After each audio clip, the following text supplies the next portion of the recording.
There are those watches that instantly confirm someone is an enthusiast.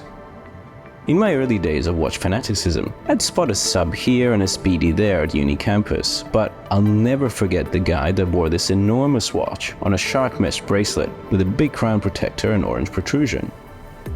It was, of course, an Omega Ploprof, and I have no doubt that had I been the watch nerd I am today, I would have rudely interrupted his study session to ask, "That's a Ploprof, right?"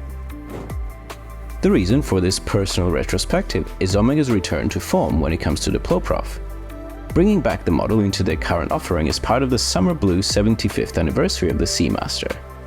To those that are unfamiliar, the Ploprof of today started life as the Seamaster 600 in the late 1960s, with a monoblock case that didn't even bother with including a helium escape valve.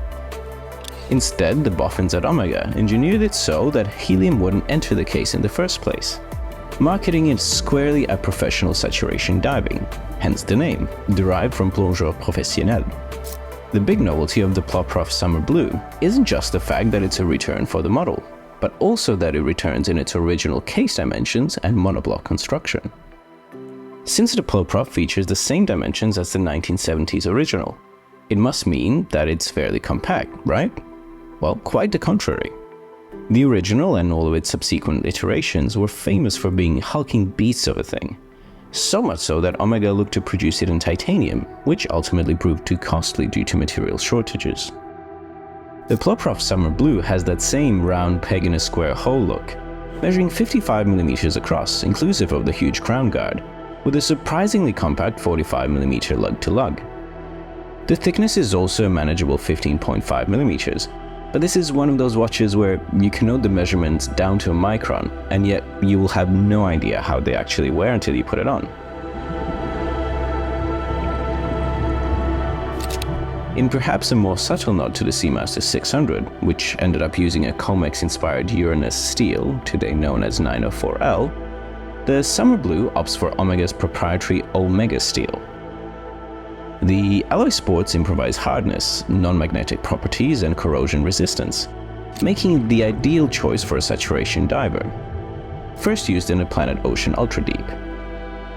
Rather than going for a ceramic insert, which is the norm in luxe divers, Omega opted for a sapphire one for the bidirectional bezel, which is matched in color by the bezel-locking pusher on the right-hand side of the case.